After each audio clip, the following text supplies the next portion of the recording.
Okay, so I just wanted to share my final version of the Lemon Lime Golden Frieza deck. This deck took me to top 32 this past weekend at North Carolina ARG, one of the biggest regionals of the season, over 300 players. It was definitely a grind. All my opponents were great.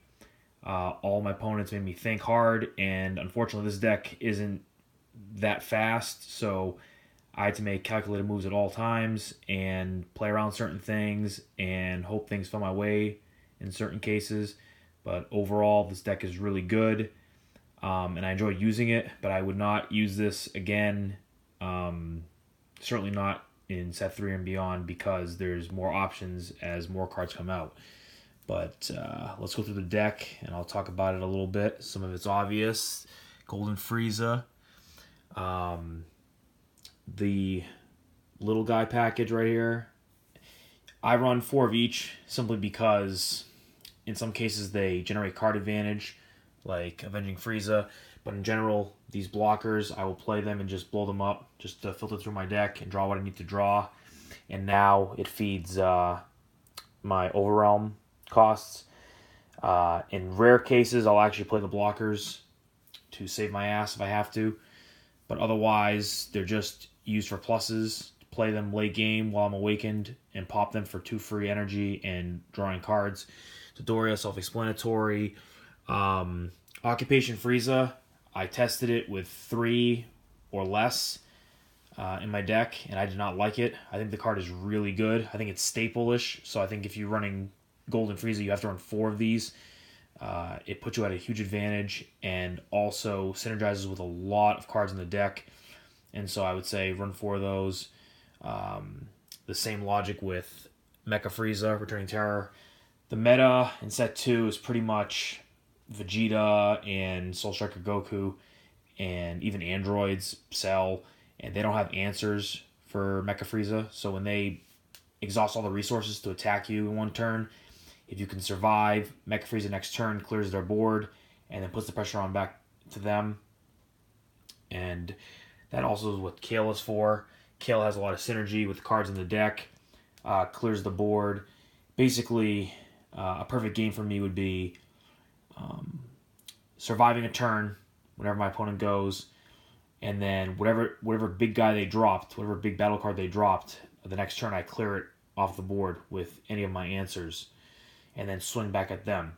So it gets rid of their board, gets rid of cards in their hand from comboing, and I grind games out that way. Hence why I wouldn't really recommend this deck, because it is a grind. It's not like a fast deck like Vegeta, but it is a very strong control deck. And Kale certainly keeps your hand up, clears the board, and is an answer to a lot of things in the meta. Of course, I now run the Black Trunks because he helps me filter a lot as well and synergizes perfectly with Kale, who can pop him as a cost and then keep pressure from there. My only awakening option is Tien. I run 2.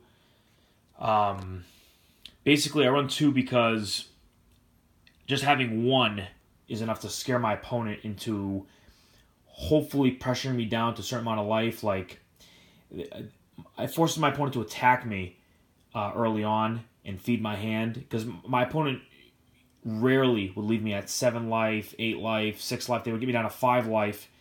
And at that point, if I play Tien and awaken, that's fine. But in some cases, they would awaken me just out of the nature of the game, and that's fine. But having Tien there as an insurance policy is great. Unfortunately, it didn't work out in my top 32 match against Richard Castle. He played excellently, actually, and knew how to play around this deck. Did not awaken me. Again, awakening this deck is like a suicide mission, because then I just become... My deck then functions perfectly at that point, because I can just pop, filter, untap energy, and go from there. But Tien tries to speed it up so that I can awaken earlier. And I think he's the best awakening option for this deck. I think Furious Shell Vegeta is too slow. Probably would have been a good sideboard card to trick my opponent, but otherwise Tien did definitely help at the regional. I run 3 Gohan now. I think Gohan is an overrated card, so I don't think you should be spending like $50 or more on it. I think it's just good for now. There's going to be better cards in future sets. It did help a little bit. I think Kale was way better. Gohan's just weak. I mean, Gohan's really in there. I cut it down to 3 because my only real targets with Gohan would be the Big Cell or anything that's really big that Kale or Masked Saiyan or even Mecha Frieza can't kill readily. I would have Gohan 4. But otherwise, it was good at 3.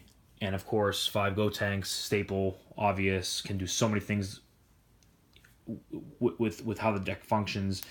There were turns where I would drop Gotenks for 3 because I'd untap 2. Then I would have him from a prior turn, pop him for 2 free energy, drop a Mecha Frieza, and then go from there. I could drop an Overwhelm guy. That's what Masked Saiyan was for as well. Clears the board and swing out at my opponent. I ran a couple of extra cards. Cold Bloodlust, obvious. I ran 4 because of the Cell Chain, because of Buhan Chain, any type of put-in-play effects. Like, again, if I get into late game and I have these guys out on the board and my opponent wastes a turn to play a Beerus or their Gohan to clear my board, if I Bloodlust that, it puts the pressure on them to have to clear my board. Otherwise, on my turn, I'm going to come back swinging with all these guys.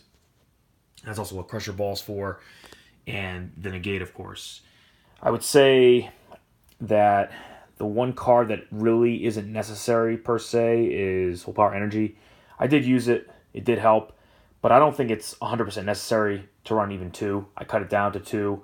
It did help me in some games, but you could always main other powerful cards. You can main Android 16, Piccolo, the Mecha Frieza promo, or whatever you wanted to, but otherwise this deck ran pretty smoothly, and I was proud of how this performed, actually, because this isn't really a known deck. I think that the blue-yellow version is better, technically, and it's certainly going to be better in future sets, which is why I'm probably going to retire this deck. But the run, it ran well for the first year of the game's life. And so let me just show you the sideboard quickly. So my sideboard, 15 cards. This is for possibly Mirror Match against Brawly, whatever, just a fun card. I ran 316 against Rush, against the Buhan Chain. I was really afraid of the Buhan Chain. If you don't know what that is, it's Bionic Frieza leader to basically speed up your energy and drop Majin Buu and get the big Majin Buu out with Gohan's ability, and that pretty much destroys this deck. Any big drops coming out readily hurts this deck, so he kind of stops that tempo and puts it to a stop. Jocko, 3 for Vegeta and Rush decks. Another Gohan for Buhan Chain or Cell Chain, just to clear it off the board. This is David Rodriguez tech, because he killed me with this in Connecticut. But for sudden death, if you have to deal life quickly or end your opponent quickly, I would say this in game 3. Didn't really help. This, draw my hand, refill my hand against Brawly or Cell. Didn't really use this, not necessary. Enrage Gohan Awakening. I ran 3 of these because, again, this is the perfect answer for the Buhan Chain, which I was afraid of. I didn't play it at all in the 9 rounds. And the most important card to me that won me quite a lot of games is the Ready to Strike Piccolo that clears my opponent's hand down to 6 and is also a blocker.